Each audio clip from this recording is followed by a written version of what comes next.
السلام علیکم ورحمۃ اللہ وبرکاتہ۔ الحمد للہ رب العالمین والصلاة والسلام علی رسولہ الکریم، اما بعد فاعوذ باللہ من الشیطان الرجیم، بسم اللہ الرحمن الرحیم۔ یا ایہا الناس اتقوا ربکم الذی خلقکم من نفس واحدۃ وخلق منها زوجها وبث منهما رجالا كثيرا ونساء واتقوا الله الذي تساءلون به والأرحام إن الله كان عليكم رقيبا۔ وقال تعالى ومن آياته أن خلق لكم من أنفسكم أزواجا لتسكنوا إليها وجعل بينكم مودة ورحمة إن في ذلك لآيات لقوم يتفكرون۔ وقال تعالى يا أيها الذين آمنوا اتقوا الله وقولوا قولا سديدا يصلح لكم أعمالكم ويغفر لكم ذنوبكم ومن يطع الله ورسوله فقد فاز فوزا عظيما۔ صدق اللہ العظیم۔ یہ 3 مقامات سے آیات پڑھی گئی ہیں۔ سب سے پہلے سورۃ النساء کی پہلی آیت مبارکہ ہے، اس میں دوسری سورہ روم کی ہے اور تیسری سورہ احزاب کی ہے۔ ان آیات میں اس میں 2 آیات تو وہ ہیں جو خطبہ نکاح میں پڑھی جاتی ہیں۔ ایک زندگی کا ایک بہت بڑا مسئلہ ازواجی زندگی اور اس کے حقوق و واجبات جو بتایا ہے قرآن نے، انشاءاللہ اس کے اوپر آج گفتگو کریں گے۔ ترجمہ سن لیجئے پہلے۔ یا ایھا الناس اتقوا ربکم، اے انسانوں اپنے رب سے ڈرو جو تمہارا پالن ہار ہے، تمہاری پرورش کرنے والا ہے، تمہاری ہر چھوٹی و بڑی ضرورت کو پورا کر رہا ہے۔ اس کی نافرمانی سے بچو، کوئی کام ایسا مت کرو جو تمہارا رب ناراض ہو جائے۔ الذی خلقکم، جس نے تم کو پیدا بھی کیا ہے، وہ تمہارا خالق بھی ہے، تمہارا رب بھی ہے، 2 ہیں۔ من نفس واحدہ، ایک نفس کو بنایا نا پہلے حضرت آدم کو مٹی سے، اور اسی سے اس کا ایک جوڑا بنایا۔ وخلق منها زوجها، زوج کہتے ہیں جوڑا، میاں بیوی کو۔ وبث منهما رجالا كثيرا ونساء، اور اس ایک جوڑے سے اللہ نے زمین کے اوپر کثرت سے مرد اور عورتوں کو پھیلا دیا۔ واتقوا اللہ الذی تساءلون به والارحام، اور اللہ سے ڈرو رشتوں کے معاملے میں خاص طور پہ۔ ان اللہ کان بکم رحیما، بے شک اللہ تبارک و تعالی، ان اللہ کان علیکم رقیبا، بے شک اللہ تبارک و تعالی تمہارے اوپر نگران ہے، یعنی تم جو کچھ کر رہے ہیں نا وہ دیکھ رہا ہے، وہ سن رہا ہے، وہ علیم بھی ہے یعنی جاننے والا بھی ہے، وہ بصیر بھی ہے دیکھنے والا بھی ہے، وہ خبیر بھی ہے خبر رکھنے والا بھی ہے، اور تمہارے کسی بھی عمل سے وہ غافل نہیں ہے، چاہے رات کا ہو چاہے دن کا ہو، چاہے تھوڑا ہو چاہے بڑا ہو، وہ تمہاری نگرانی کر رہا ہے۔ اس کے معنی یہ ہے کہ وہ تمہارا حساب لینے والا ہے۔ دوسری آیت کریمہ ہے سورہ روم کی، اللہ تعالیٰ فرماتے ہیں کہ اپنی قدرت کی بے حساب نشانیوں میں سے ایک اہم ترین نشانی ہے کہ یہ بھی ہے کہ اللہ تبارک و تعالیٰ نے تم کو پیدا کیا، تمہارا ایک جوڑا بنایا۔ خلق منها زوجا، وہاں پہ الفاظ ومن آیاتی ان خلق لکم من انفسکم ازواجا، تمہاری ہی نفس سے تمہارا جوڑا ہے، ایک عورت اور مرد کا جوڑا، میاں بیوی کا جوڑا۔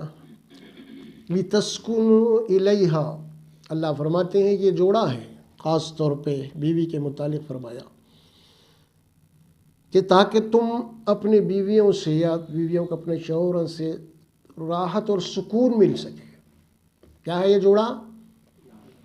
راحت اور سکون کا ہے، لِتَسْكُنُوا إِلَيْهَا، تاکہ تم اس کے ذریعے سکون کی زندگی گزار سکو، ایک اپنے بیوی کے ساتھ، شوہر ساتھ۔ اور پھر یہ جو رشتہ اللہ فرماتے ہیں وَجَعَلَ بَيْنَكُمْ مَوَدَّةً وَرَحْمَةً، ہم نے فرمایا کہ میاں اور بیوی کے رشتے میں ہم نے ایک محبت اور رحمت پیدا کر دی ہے۔ إِنَّ فِي ذَلِكَ لَآيَاتٍ لِقَوْمٍ يَتَفَكَّرُونَ، بے شک غور و فکر کرنے والوں کے لیے اس میں بہت بڑی نشانی ہے اللہ کی۔ نکاح سے پہلے ایک دوسرے کو جانتے نہیں تھے، لیکن نکاح ہونے کے بعد اس کے اندر نے اللہ تبارک ان دونوں ایسی محبت پیدا کر دی، مودت، محبت ہی محبت، اور رحمت، ایک دوسرے کے اوپر قربان جانا، ایک دوسرے کی جناب علی بہت ساری چیزوں کے اوپر نظر انداز کر دینا ہوتا ہے نا۔ تو یہ بات فرمائی ہے اس میں خاص طور پہ۔ اور سورہ احزاب کی جو آیت ہے یا ایھا الذین آمنوا اتقوا اللہ وقولوا قولا سدیدا، اے ایمان والو، پھر وہی بات آئی، اللہ سے ڈرو، اس کی نافرمانی سے بچو، اور جب بھی بات کرو تو بڑی مضبوط، سچی اور پکی بات کرو، تو اللہ تبارک و تعالیٰ تمہارے اعمال کی اصلاح کر دے گا، تمہیں نیک اور صالح بنا دے گا، یغفر لکم ذنوبکم، سب سے بڑی بشارت تو یہ ہے کہ اللہ تمہارے گناہوں کو معاف کر کے تمہاری بخشش کر دے گا، تمہیں مغفرت جنت میں داخل کرے گا۔ وَمَن يُطِعِ اللَّهَ وَرَسُولَهُ فَقَدْ فَازَ فَوْزًا عَظِيمًا، اور دیکھو سب سے بڑی کامیابی یہ ہے کہ تم دنیا میں اللہ اس کے رسول کی اطاعت کرو اور اس حال میں دنیا سے چلے جاؤ، یہی سب سے بڑی کامیابی، اور کوئی کامیابی نہیں ہے، اس سے ہٹ کے کوئی کامیابی نہیں ہے۔ دنیا سمجھتی ہے کامیابی فلاں فلاں چیز میں، دولت میں، اس میں، کوئی بھی نہیں ہے، فرمایا حکومت میں، تخت و تاج میں، کسی میں کامیابی نہیں، کامیابی صرف اس میں ہے۔ اب ان آیات میں دیکھیے سب سے پہلے بات آئی آخری، یہ سورہ احزاب میں جو بات کہی گئی کہ جب یہ خطبہ نکاح میں پڑھی جاتی ہے، اور اس میں اللہ تعالیٰ خاص بات فرما رہے ہیں، وہ یہ ہے بات مضبوط ہونا، یعنی کہ خانے میں پڑھی جانے والے تھے، اور پکی بات ہونا۔ مطلب کیا ہوتا ہے اس کا؟ یعنی اب ظاہر ہے کہ آپ جس کے شوہر بننے جا رہے ہیں، آپ کی بیوی جو ہے وہ کسی کی بیٹی ہے، اور وہ اپنی بیٹی کو اللہ تبارک و تعالیٰ کے چند کلمات کی بنیاد کے اوپر آپ کے حوالے کر رہا ہے نا۔ اور پھر یہ وعدہ ہو رہا ہے وہاں پہ کہ اب شوہر ہی اس کا پورا ذمہ دار ہے۔ نکاح کے بعد باپ کا مقام اب کون لے رہا؟ شوہر لے رہا۔ جس طرح باپ اپنے بیٹی کو پالا ہے، پرورش کیا ہے، اس کی ہر خوشی کو اپنی خوشی سمجھا ہے، اسی طرح اب کون کرے گا؟ یہ شوہر کرے گا۔ اس رشتے کے اندر سب سے بڑی قربانی کس کی ہے؟ نکاح ہو رہا ہے، شادی ہو رہی ہے نا، ایک طرف شوہر ایک طرف بیوی ہے، تو اس رشتے میں بنیادی طور پہ قربانی کس کی ہے؟ مرد کی ہے یا عورت کی ہے؟ کس کی قربانی ہے؟ عورت کی ہے نا، وہ اپنے ہر چیز کو چھوڑ کے آ رہی ہے آپ کے پاس، ہر چیز کو، اپنے باپ کو چھوڑی، اپنی ماں کو چھوڑی، اپنے ہر چیز کو چھوڑ کے وہ آپ کے پاس آ رہی ہے، تو قربانی تو وہ دے کے آ رہی ہے، آپ قربانی نہیں دے رہے ہیں، آپ کو تو کوئی چیز ملی ہے، آپ اس سے فائدہ اٹھا رہے ہیں، آپ کیا بھائی؟ عدل انصاف کی بات یہی ہے نا۔ قربانی تو اصل آپ دیکھا جائیں گا اس رشتے کے اندر، تو قربانی تو لڑکی والے دیتے ہیں، لڑکے والے نہیں۔ ماں باپ اپنے سینے پہ پتھر رکھ کے اپنی بیٹی کو آپ کو دیتے ہیں، اور اسی شادی کے دن لڑکے والوں کے گھر میں شہنائی بجتی ہے، اور لڑکی والوں کے گھر میں ماتم ہوتا ہے، غم ہوتا ہے، آنسو بہاتے ہیں۔ صحیح ہے نا؟ تو اس میں قربانی بنیادی طور پہ عورت کی ہے، اور ستم ظریفی یہ ہے اتنی قربانی دینے کے باوجود بھی آج ہمارے معاشرے کے اندر ظلم اسی کے اوپر ہو رہا ہے نا۔ لڑکی کے اوپر ہی ظلم ہو رہا ہے، جس نے اپنی ہر چیز کو جناب میری چھوڑ کے آیا ہے، صرف اس لیے کہ اب شوہر ہی میرا سب کچھ ہے اللہ کے قانون کے مطابق۔ اسی لیے اللہ کے نبی فرماتے ہیں کہ دیکھو عورت کے معاملے میں اللہ سے ڈرو، کیونکہ عورت نے اللہ کے چند کلمات کی بنا پہ اپنے آپ کو تمہارے حوالے کی ہے۔ جو تمہاری بیوی ہے نا حلال ہوئی ہے تو اللہ کے کلمات کی وجہ سے ہوئی ہے۔ تو اس میں ازواجی زندگی میں اللہ تبارک و تعالیٰ نے سب سے پہلے آدم کو بنایا، پھر اس سے ان کا جوڑا بنایا، میاں بیوی ہو گئے، اور دونوں کو اللہ نے جنت میں رکھا ہے نا۔ وَيَا آدَمُ اسْكُنْ أَنْتَ وَزَوْجُكَ الْجَنَّةَ، اے آدم تم اور تمہاری بیوی دونوں جنت میں رہو، اور جنت میں ظاہر ہے کہ یہاں ہر چیز تمہاری مرضی کے مطابق ہے، من مانی اس میں جہاں سے چاہے کھاؤ پیو مزے میں رہو۔ تو مطلب کیا ہوا اس کا؟ سب سے پہلا جوڑا جو بنایا گیا وہ میاں بیوی کا تھا، اور سب سے پہلا جوڑا جو جنت میں رکھا گیا وہ میاں بیوی کا جوڑا ہے۔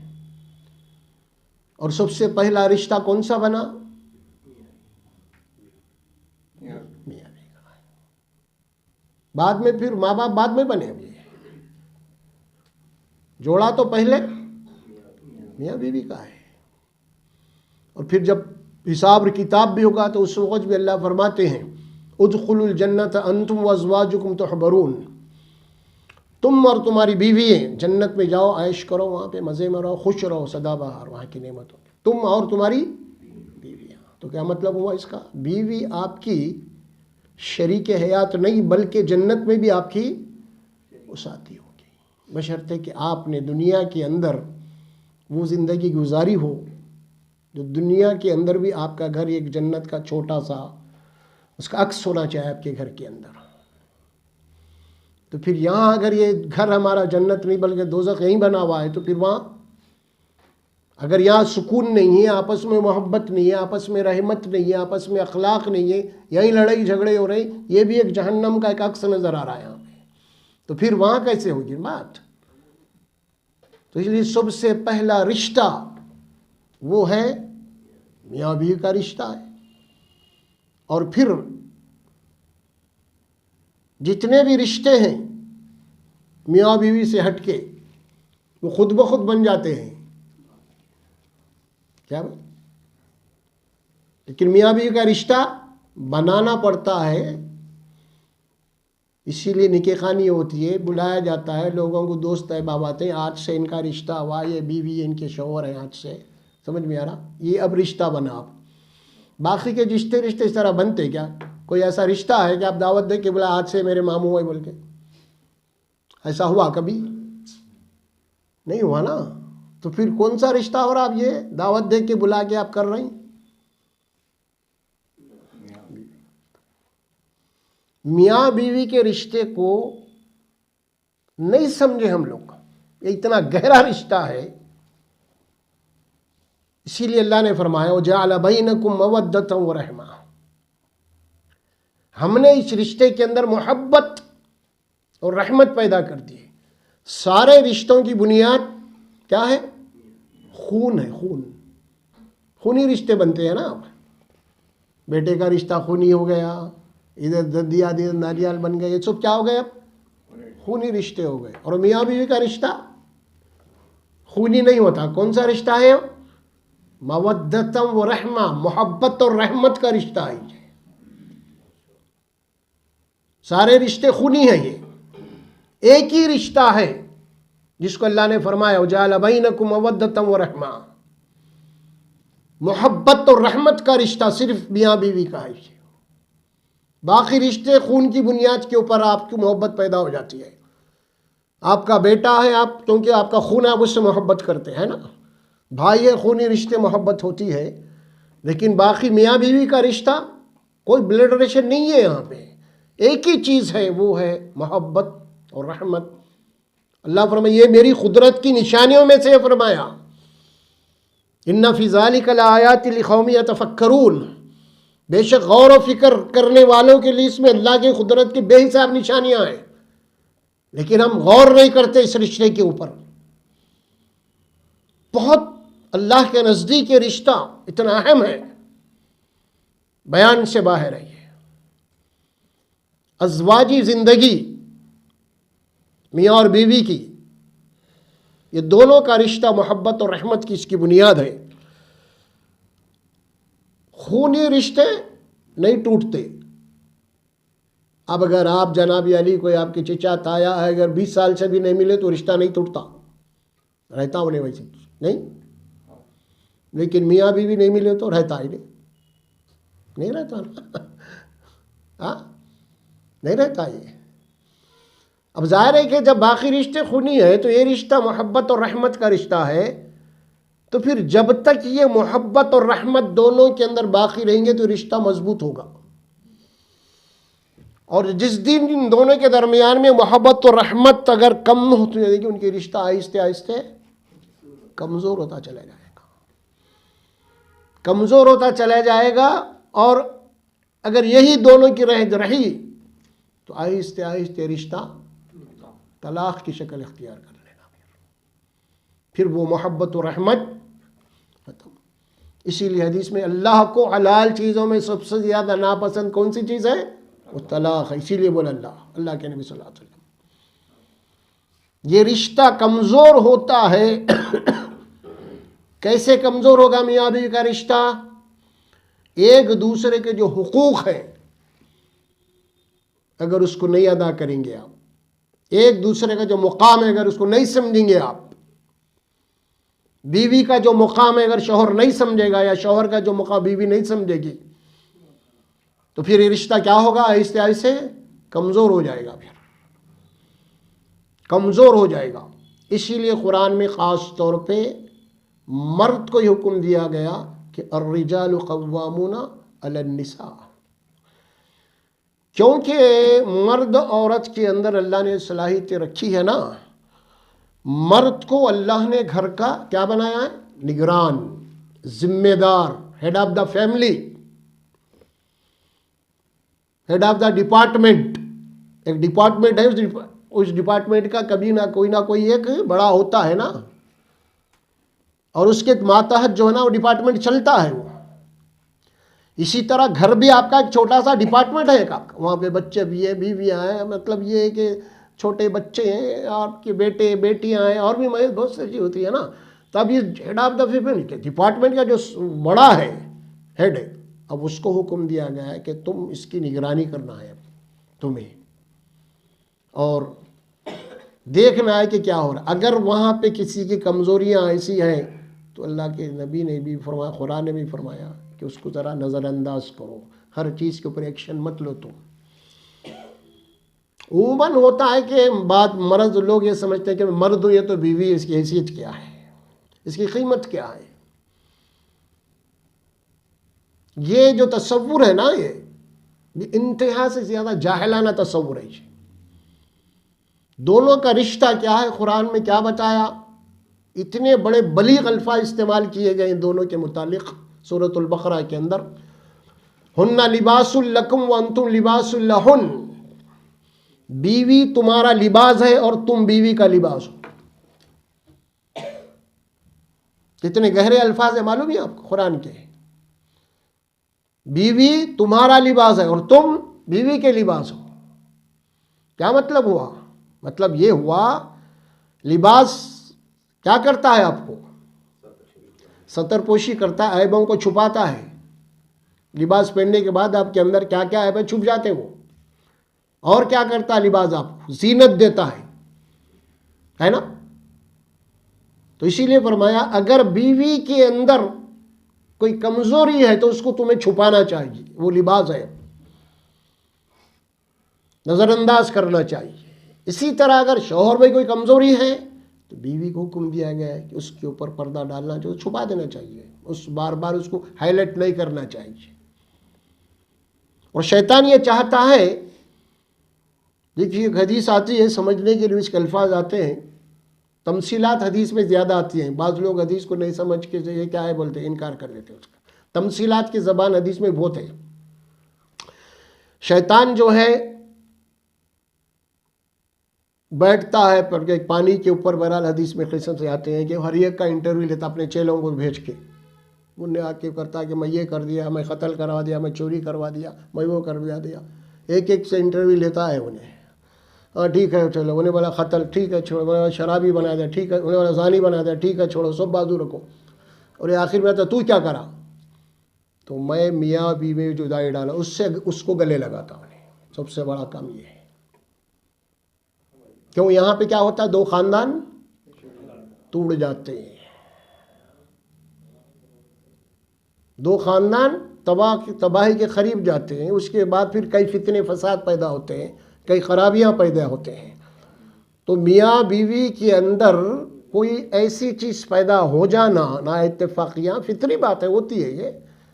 دیکھیے آپ کوئی کمپنی چلا رہے ہیں یا کوئی آپ کے کاروبار ہے، وہاں پہ آپ کے ماتحت ہوتے ہیں نا کام کرنے والے ہو، اس میں بھی بہت ساری چیزیں ہوتی ہیں، وہاں پہ ناگوار باتیں ہوتی ہیں نا. تو ظاہر ہے کہ وہاں پہ آپ ایک حکمت کے تحت چلتے ہیں، اس کی اصلاح کرتے ہیں. تو گھر بھی اسی طرح ہے، گھر ہے ایک ڈپارٹمنٹ ہے، اس کو اسی طرح لے کے چلنا چاہیے. تو لباس کی تمثیل دی قرآن نے، ہن لباس لکم انتم لباس لہن، تو تمہارا لباس ہے اور تم ان کا لباس ہو. اگر اب بیوی کا اگر ہم لباس نہیں بنے تو اس کے معنی کیا ہوئے؟ آپ بیوی تمہارا لباس ہے، اب تم ننگے ہوتے انہیں نہیں ہوتی. اب بات سمجھ رہے ہیں؟ بیوی تمہارا لباس ہے، تم بیوی کا لباس ہو، یہ قرآن نے فرمایا. اور حکم دیا گیا کیونکہ اللہ نے مرد کو جناب علی بہت بڑا ظرف بھی دیا، اسی لیے فرمایا کہ تمہارے ماتحت اگر بیویوں کی غلطی ہو گئی تو معاف کرو، نظر انداز کرو، گھر کو خوش سے لے کے چلو، کیونکہ دونوں کے بغیر یہ گھر نہیں چل سکتا. باپ اور ماں میں فرق کیا ہے؟ بہت بڑا فرق ہے. وہ فرق یہ ہے کہ گھر کی پوری ذمہ داری کس کے اوپر ہے؟ عورت کے اوپر ہے. گھر کی باہر کی پوری ذمہ داری مرد کے اوپر ہے، باپ کے اوپر ہے. تو اس کو دوسرے الفاظ میں ہم سمجھیں گے، معاشی ذمہ داری اکنامیکل پوری کس کے اوپر ہے؟ مرد کے اوپر ہے. اور معاشرتی فیملی گھریلو وہ پوری ذمہ داری عورت. یہ دونوں لازم اور ملزوم ہے، یہ دونوں چیزیں. اور اگر ماں گھر کے اندر اپنے بچوں کی تعلیم و تربیت نہ کرے تو آپ کی آنے والی نسل جو ہے وہ بالکل طور پر بگڑ جائے گی، فسادی ہو جائے گی. اور یہ کس کے ذمے ہے؟ ماں کے ذمے ہے، باپ کے ذمے نہیں ہے. یہ زیادہ صرف نگرانی ہے، باپ نگران کیا ہو رہا صرف واچ کرنا ہے، اس کو تربیت ہو رہی نہیں ہو رہی، باقی سب ماں کے ذمے ہے. آپ کتنی بھی تعلیم حاصل کر لیں، کتنے بھی ڈگریاں لے لیں آپ، لیکن تربیت تو آپ کو گھر میں ہونی ہے.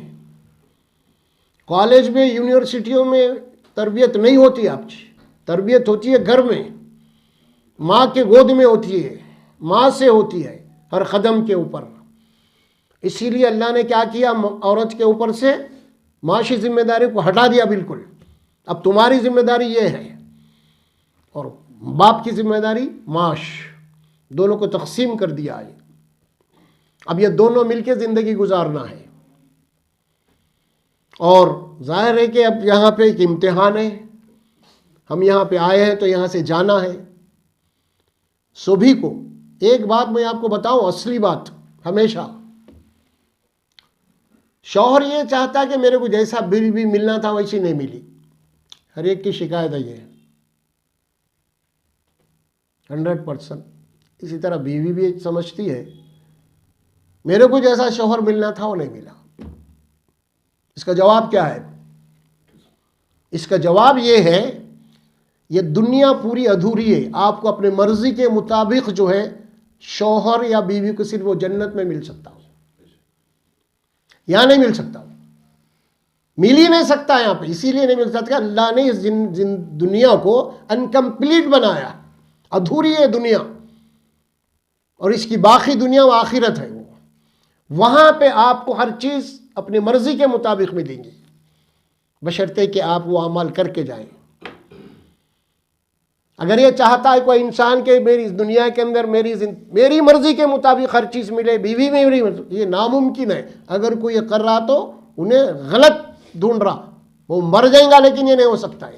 عیب تو رہیں گے یہاں پہ، کمزوریاں تو رہیں گے یہاں پہ، اسی لیے ان کمزوریوں کو سمجھتے ہوئے چلنا ہے آپ کو، تو زندگی چل سکتی ہے آپ کی۔ بڑی پیاری آیت ہے قرآن میں، اسی صورت میں آگے چل کے، شاید آیت نمبر 19 کچھ ہے یہ، وہاں پہ اللہ فرماتے ہیں، مردوں کو فرما رہے، شوہروں کو، وَعَاشِرُوهُنَّ بِالْمَعْرُوفِ، کہ تم اپنے بیویوں کے ساتھ بہت اچھے اخلاق سے زندگی گزارو، معروف طریقے سے زندگی گزارو۔ اس کے بعد دیکھیں اللہ ہم کو بنانے والا ہے، علیم اور حکیم ہے، وہ جانتا ہے کس کے اندر کیا کمزوری ہے، مرد میں کیا ہے، عورت میں کیا ہے نا۔ اس کے بعد اللہ کیا وَعَاشِرُوهُنَّ بِالْمَعْرُوفِ فَإِن كَرِهْتُمُوهُنَّ شَيْئًا، اگر ہو سکتا ہے کہ عورت کی کوئی چیز، کوئی عمل تم کو ناگوار ہو، پسند نہ ہو، ہوتا ہے نا، یہ اللہ بول رہے ہیں اس کو، ہوتا ہے۔ فَإِن كَرِهْتُمُوهُ شَيْئًا وَيَجْعَلَ اللَّهُ فِيهِ خَيْرًا كَثِيرًا، اس کے اوپر اگر آپ کا ایمان آپ کا ہے تو میاں بیوی میں جھگڑا نہیں ہو سکتا آپ کا۔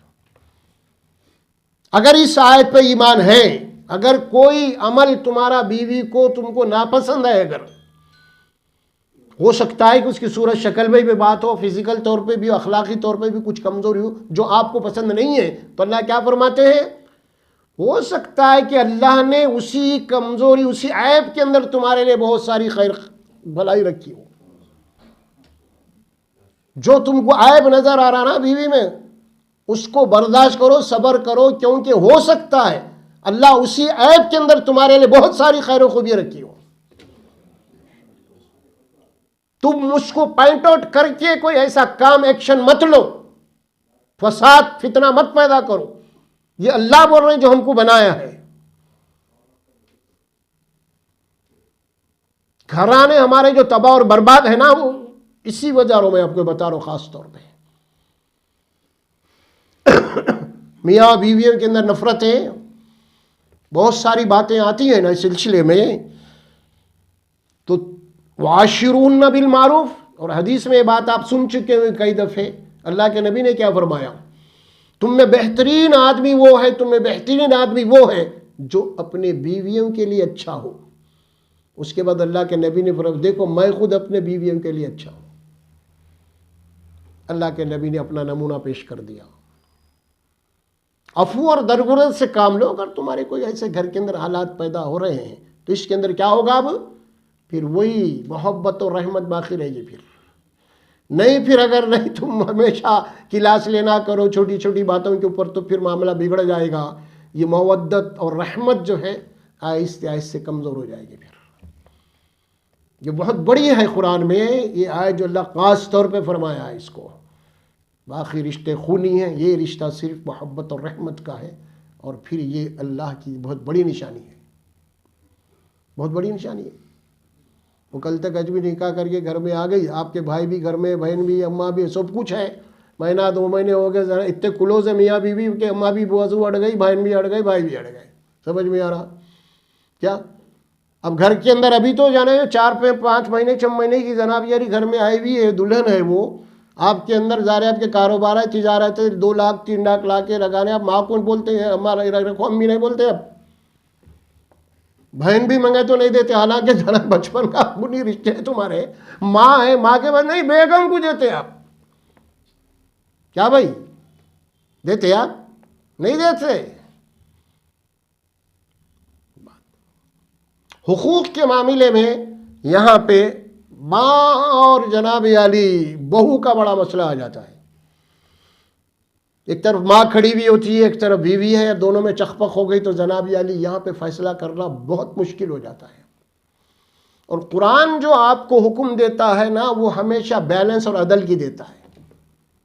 یہی بات رکھو آپ، قرآن میں یہ بات بار بار آئی ہے نا، یہاں تک یہ بات آئی، اگر انصاف کے لیے تمہیں ٹھہرنا پڑے، اگر وہ انصاف کی گواہی اگر تمہارے ماں باپ کے خلاف بھی اگر پڑ جائے، انصاف یہ ہے کہ تم ماں باپ کے خلاف ٹھہر جاؤ۔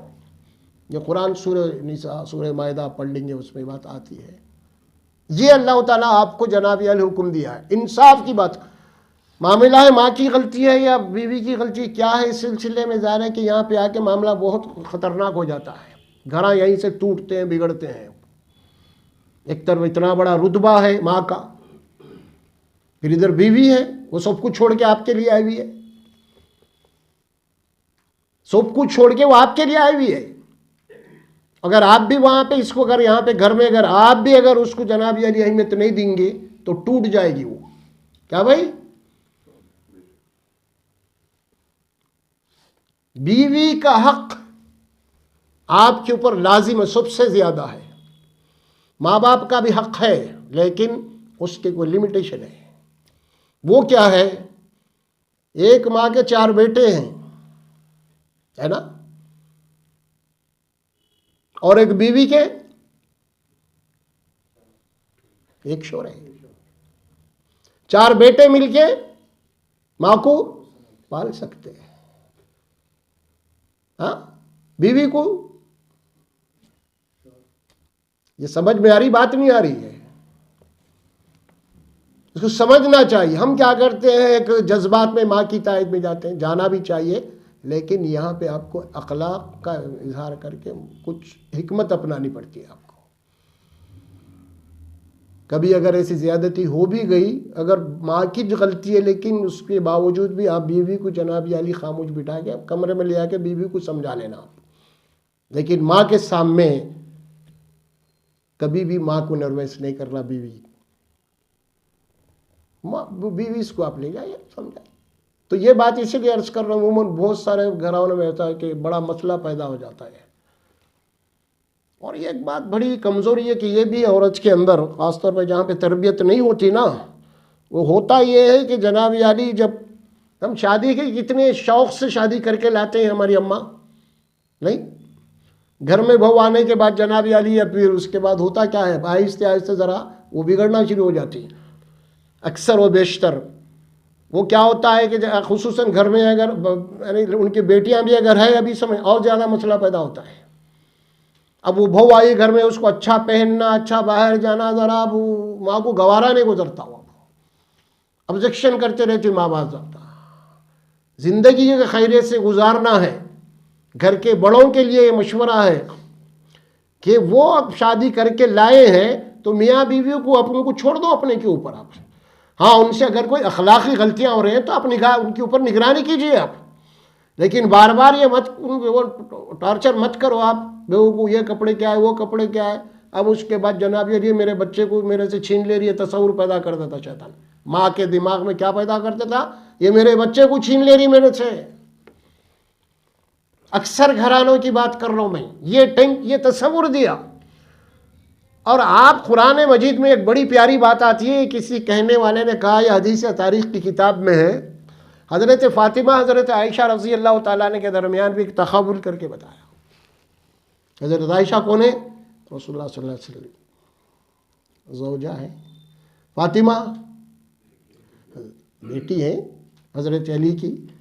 لیکن کسی کہنے والے نے یہ بات بڑی اچھی بات کہی، جب جنت میں جائیں گے تو فاطمہ حضرت علی کے ساتھ رہیں گے اور عائشہ نبی کے ساتھ رہیں گے۔ دیکھیے اب بیٹی نہیں دیکھا، تصور دیکھیے آپ، کیا بھائی، بیٹی ہے ضرور لیکن ساتھ کس کے رہیں گے؟ وہ شوہر کے ساتھ رہیں گے نا، بیٹی کا ہے اس کے بعد۔ ہاں، اتنی بڑی پیاری بات کہی گئی ہے، اس میں سمجھنے کے لیے بہت اچھے الفاظ ہیں یہ۔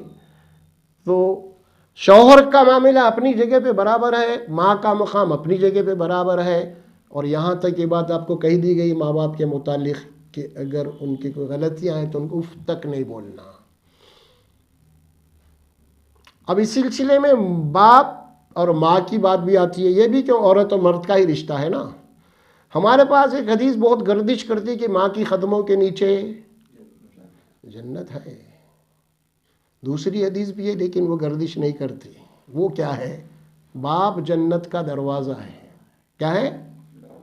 جنت کا دروازہ کھلیں گا تو ماں کی قدموں کے نیچے جنت ملیں گے۔ وہ کھلا ہی نہیں تو ماں کی قدموں کے نیچے جنت کا ہے بھائی۔ یہ تصور جو ہے ہمارا، باپ کو نویر کر دیے، باپ کو کاٹ کے کھاؤ، کبھی کو نہیں کاٹنے کا قصہ ہے وہ، اہمیت نہیں دی اس کی۔ باپ جنت کے دروازوں میں سے ایک دروازہ ہے، وہ کھلیں گا تو آگے جا کے قدموں کے نیچے جنت ہوگی۔ اسی طرح میاں بیوی کے رشتے میں بھی ایک حدیث آتی ہے، اس میں یہ بات کہی گئی ہے، جس کا شوہر اپنی بیوی سے راضی ہے دنیا میں، تو اللہ کے نبی نے فرمایا وہ جنت میں جائیں گے، وہ جنت میں جائیں گے۔ اسی قرآن میں آیت آ رہی ہے آگے چل کے کہ فالصالحات قانتات حافظات للغیب بما حفظ اللہ، آیت نمبر 34 ہے سورہ نساء کی۔ نیک بیویوں کے متعلق یہ بات آ رہی ہے، فالصالحات، نیک بیویاں، اچھے عمل کرنے والے بیویاں، قانتات، اپنے شوہروں کی اطاعت اور فرما برداری خدمت کرنے والی بیویاں، حافظات للغیب بما حفظ اللہ، اور شوہر کے غیاب میں اس کی حفاظت کرنے والی، اپنے عزت کی، شوہر کے مال کی، ہر چیز کی،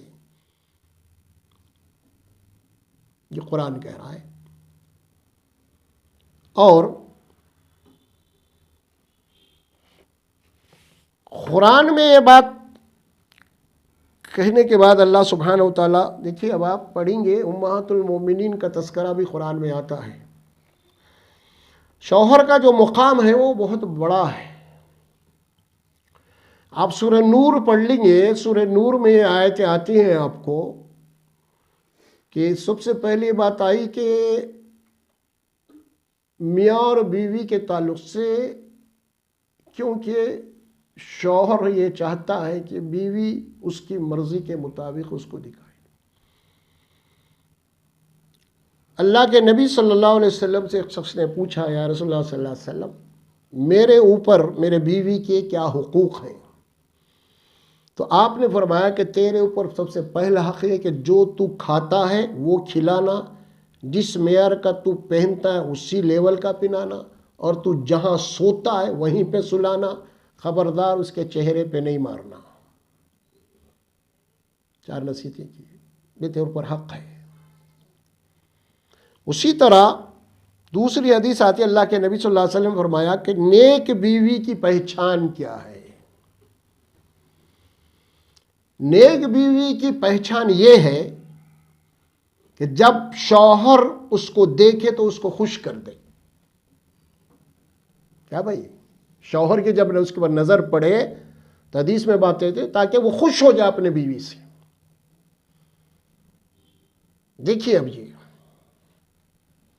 یعنی ایک جملے کے اندر کتنی بات کہی گئی، ہر اعتبار سے اس میں یہ بات کہی جا رہی ہے، زینت کے اعتبار سے بھی ہے، اخلاق کے اعتبار سے بھی ہے۔ آدمی دونوں، شوہر دونوں چیزیں چاہتا ہے نا، بیوی میرے کو لیے اچھی دکھے، اس کی فطرت میں ہے، بیوی کا خوبصورت ہونا، بیوی کا اچھا ہونا، اچھے لباس میں رہنا، اچھی دکھنا، یہ انسان کے نیچر ہے۔ یہ آپ اس کو جناب یعنی ایوائڈ نہیں کر سکتے، آپ نہیں بولتے لیکن اندر سے پوری یہی چاہت ہوتی ہے ہر ایک کی۔ تو اسی لیے اللہ کے نبی نے فرمائی یہ بات، جب شوہر اس کو دیکھے تو اس کو خوش کر دے۔ تو یہاں یہ بات کہی جا رہی ہے کہ جب شوہر گھر میں آنے کا ٹائم ٹیبل معلوم ہو جائے تو اس وقت بیوی کو چاہیے کہ ذرا اپنے سلیقے سے رہے گھر میں ہو۔ اسی لیے حکم بھی آیا تھا پہلے قرآن میں، حدیث میں بھی بات آئی کہ جب تم اپنے گھروں میں داخل ہو جاؤ تو آواز دے کے داخل ہو جاؤ۔ کیوں؟ حکمت وہی ہے وہاں پہ۔ ہو سکتا ہے کہ عورت کی سال میں کیا ہے تاکہ وہ آپ کی آواز سے صحیح ہو جائے، کیا بھائی، اس کا لباس وغیرہ جو بھی ہے، ایک بات ہے۔ یا گھر میں اور بھی کوئی ہو سکتے ہیں؟ ایک صحابی نے تکرار کیا، اجازت لینا ہے تو یا رسول اللہ میرے گھر میں میرے کو اجازت لینے کی کیا ضرورت ہے؟ میری ماں ہے اور کوئی بھی نہیں ہے گھر میں۔ اللہ کے نبی خاموش رہے۔ پھر دوسرے مرتبے پوچھا، یا رسول اللہ میری ماں کے سوا کوئی ہے ہی نہیں، پھر اجازت کی ضرورت؟ پھر خاموش رہے۔ پھر تیسرے مرتبے پوچھا، یا رسول اللہ کوئی ہے نہیں تو کیا تو اپنی ماں کو ننگا دیکھنا چاہتا ہے؟ ہو سکتا ہے کپڑے بدل رہی ہوں گی وہ۔ دیکھا آپ نے اخلاقی تربیت کیسی ہوتی ہے؟ زب بول کے بڑک بول کے گھس جانا نہیں ہے آپ کو۔ کبھی رسول اللہ صلی اللہ علیہ وسلم جنگ پہ جاتے، محاذ پہ جاتے کہ مدینے کے قریب آ کے آپ وہاں پہ رک جاتے اور ایک آدمی کو بھیجتے، جاؤ اعلان کرو کہ جناب علی قافلہ آنی جو گئے تھے لشکر پہ واپس آ چکے ہیں، وہ اعلان کر دو پورا۔ تو اس کے بعد آپ نے حکمت بتائی، وہ اسی لیے کہ تاکہ گھر کے عورتیں وغیرہ جو بھی ہے نا ان کے شوہر آ رہے ہیں تاکہ بند سور کے صحیح رہے وہ۔ یہ اعلان کیا آپ نے، آپ کی سنت تھی آپ کی۔ تو اتنی سی باریک باریک باتیں جو ہے نا ہمارے پاس سیرت النبی صلی اللہ علیہ وسلم میں موجود ہے، قرآن مجید میں اس کے اشارے دیے گئے ہیں، اور قرآن میں آپ کو یہ بات کہی گئی ہے کہ زینت اختیار بیویوں کے لیے، اگر تم زینت کرنا چاہتی ہو تو صرف اپنے بیویوں کے لیے زینت کرو، یعنی شوہر کے لیے کرنا، کسی اور کے لیے نہیں۔ شوہر کے لیے زینت، غیر کے لیے نہیں۔ ہمارے پاس کیا ہے، اور اللہ فرماتے ہیں سورہ نور میں، عورت کوئی اپنے بناؤ سنگار اپنے زیور کو ظاہر نہ ہونے دیں، اور جو زیور پہنی ہے وہ اگر کسی کام سے باہر نکلی ہے وہ تو اپنے پیروں کو پٹکتی بھی نہ چلے زور سے، اگر اس کے ہو سکتا ہے کہ زیور کوئی جھنکار والے آواز والے تاکہ آواز آئے کوئی دوسرا مرد اس کی طرف دیکھ لے، منع کر دیا گیا۔ بناؤ سنگار میک اپ جو بھی ہے بہرحال وہ کس کے لیے ہونا ہے؟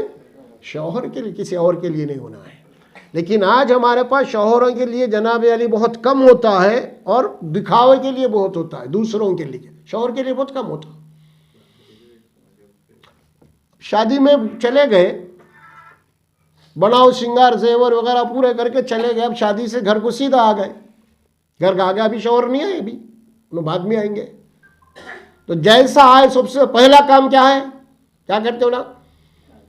شوہر آنے سے پہلے لباس بدلو، بولو پرانا جھوٹا کو پرانا پہن لے کے رہ جانا، آپ انہیں دیکھنا ہی نہیں ہمارے کو ایسا۔ پہلے زیور اتارو، کپڑے اتارو، کیونکہ آ جائیں گا انہیں، یہ تو کیونکہ دوسروں کے لیے بنائے تھے ہم دیکھنے کے لیے، انہیں کیا وہ دیکھ۔ یہ تصور جو بنا ہے ہمارا معاشرات گھروں کے اندر، دیکھیے پورا تقریباً یہی ہوتا ہے، سختی سے منع کیا گیا ہے۔ اور میاں بیوی کے متعلق بھی یہ بات آئی کہ ہمارے پاس عموماً یہ ہوتا ہے کہ بڑے یہ بات مشہور ہے کہ جو دیندار لوگ ہوتے ہیں بڑے داڑھی والے بیویوں کو بہت تنگ کرتے ہیں، گھر کے اندر رکھتے ہیں، باہر نہیں نکلتے، کچھ نہیں کرتے، منع ہے یہ چیز بھی۔ حدیث میں باتیں ہیں رسول اللہ صلی اللہ علیہ وسلم اس زمانے میں حبشیہ وغیرہ جو اس زمانے کے کھیل کود ہتھیاروں کے ہوتے تھے، کھیل ہتھیار کے کھیل ہوتے تھے، جب کوئی ایسے لوگ آ جاتے، اللہ کے نبی صلی اللہ علیہ وسلم اپنے حجرے میں سے جناب حضرت عائشہ صدیقہ رضی اللہ تعالیٰ عنہ کی جو ہے نا سر اپنے کندھے پہ رکھ کے وہ تماشا ان کو بتاتے تھے۔ بخاری حدیث میں پورے دل جوئی کے لیے بات کہی گئی کہ ایک دفعہ رسول اللہ صلی اللہ علیہ وسلم حضرت عائشہ نے کہا کہ چلو ہم دوڑ لگائیں گے آج، ہاں دوڑ لگائیں گے، تو دوڑ لگائے میرا، تو حضرت عائشہ رضی اللہ تعالیٰ عنہ جو ہے وہ آگے نکل گئی، اللہ کے نبی پیچھے ہو گئے، تو دیکھا آپ نے، پھر دوسری دفعہ ایسی ہوا تو اللہ کے نبی آگے نکل گئے۔ تو مطلب یہ ہوا، ایسا بھی نہیں ہے کہ آپ پورا جو اپنے گھر کے اندر اس کو بن کے جیل خانہ بنا دیں، آپ یہ منع ہے۔ اچھا اس سلسلے میں دیکھیے ایک حدیث بھی آتی ہے ہمارے پاس، وہ حدیث کیا ہے؟ بڑی پیاری حدیث ہے، یہ بھی بخاری مسلم کی ہے، متفقین علیہ حدیث۔ رسول اللہ صلی اللہ علیہ وسلم حضرت عائشہ صدیقہ رضی اللہ تعالیٰ عنہ کبھی کچھ بات ہو جاتی تو اللہ کے نبی پوچھتے ہیں، اے عائشہ تم کب ناراض ہوتی ہو اور کب خوشی ہو، اے عائشہ تم مجھ سے کب ناراض ہوتی ہو اور کب خوش ہوتی ہے، یہ مجھے معلوم ہے، مجھے معلوم ہے۔ حضرت عائشہ نے یا سنو آپ کو کیسے معلوم میں آپ سے کب ناراض ہوتی ہوں اور کب خوش ہوتی ہوں، آپ کو کیسے معلوم؟ تو اللہ کے نبی نے پوچھا، حضرت عائشہ فرمایا، اے عائشہ جب تم میرے سے ناراض ہو، جب تم مجھ سے خوش ہوتی ہو تو کہتی ہے محمد صلی اللہ علیہ وسلم کے رب کی قسم، محمد صلی اللہ علیہ وسلم کے رب کی قسم، تو مجھے معلوم ہوتا ہے کہ میرے سے خوش ہے۔ اے عائشہ جب تم مجھ سے ناراض ہوتی ہے تو کہتی ہے ابراہیم علیہ السلام کے رب کی قسم، تو میں سمجھ جاتا ہوں کہ تم ناراض ہو۔ ہاں یا رسول اللہ بالکل ایسا ہی ہے، لیکن اللہ کے نبی صرف آپ کا ہی نام چھوڑتی ہوں، رب کا تو نہیں چھوڑتی نا میں۔ ہاں اور کر رہے ہیں بات، کیسی باتیں آتی ہیں نا، ازواجی زندگی کی بات کر رہا ہوں میں صرف۔ آج ازواجی زندگی کا مطلب کیا ہو گیا؟ صرف جنسی خواہشات، ختم، اسی حد تک ہو گیا، حیوانیت، خواہش کی تکمیل درخواست، اس کے بعد عورت سے کوئی دلچسپی بات نہیں۔ یہ ہے حضرت خدیجہ الکبریٰ رضی اللہ تعالیٰ عنہ سے رسول اللہ صلی اللہ علیہ وسلم بے انتہا محبت کیا کر، بے انتہا۔ حضرت عائشہ فرماتی ہے کہ میں حضرت خدیجہ رضی اللہ کی تعریف سنتے سنتے میں تھک گئی، کبھی کبھی میں بول بھی دیتی تھی یا رسول اللہ بول کے۔ بعد میں حضرت خدیجہ رضی اللہ تعالیٰ عنہ کا جو انتقال ہوا سن ہجری یعنی 10 نبوت میں، یعنی 10 سال کے بعد، تو اسی سال آپ کے چچا ابو طالب کا بھی انتقال ہوا، تو اللہ کے نبی صلی اللہ علیہ وسلم بڑے ہی جو ہے وہ غمگین تھے، بہت غمگین تھے۔ تو آپ نے اس سال کو کیا کہا؟ عام الحزن، یہ غم کا سال ہے میرے لیے۔ اتنی محبت تھی آپ کو کہ جب بھی حضرت خدیجہ رضی اللہ تعالیٰ نے کوئی ہوتے تو آپ کے ان کے سہیلیوں کو، ان کے رشتہ داروں کو اللہ کے نبی تحفے بھیجا کرتے، جب ان کے سہیلیاں ان کے ساتھ تو آپ کو عزت و احترام کیا کرتے تھے، اتنا آپ سے محبت تھی، لگاؤ تھا۔ اسی کہتے ہیں، اس کا نام کیا ہے؟ ایک تو اسے کیا کہیں گے؟ ازدواجی زندگی۔ دوسرا قرآن نے اور حدیث میں اس کا نام کیا دیا؟ رفیق حیات۔ یہ آپ کی زندگی کی ساتھی ہے اور رفیق ہے۔ یہ لفظ رسول اللہ صلی اللہ علیہ وسلم اپنے آخری لمحات میں یہ دعا کر رہے تھے، آپ کی وفات سے کچھ دیر قبل یہ دعا تھی، اے اللہ رفیق اعلیٰ سے مجھے ملا دے۔ رفیق تھے جو آپ کی زندگی کی غمسار ہو،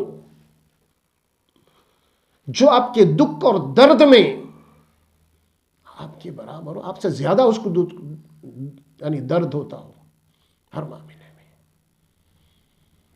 وہ رفیق حیات کہلاتی ہے۔ آج رفیق حیات بہت کم ہے۔ آج معاملہ کیا ہے آپ حضرات جانتے ہیں، اس میں زیادہ بولنے کی ضرورت ہی نہیں ہے۔ آج کی جو معاملات ہیں ہماری،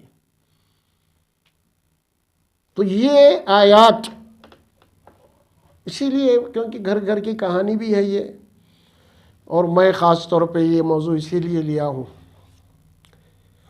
کہ میرے اوپر جو صدمہ ہوا ہے اس وقت بہت بڑا تھا۔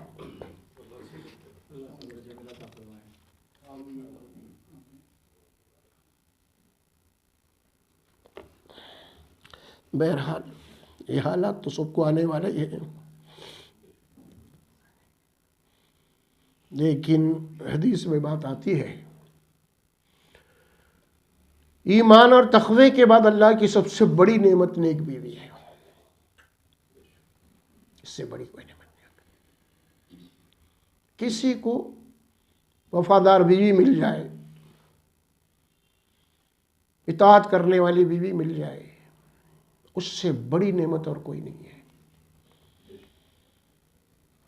جس کے بیوییں ہیں ان کو میرا مشورہ یہی ہے کہ میرے صدمے کی بات کر رہا ہوں،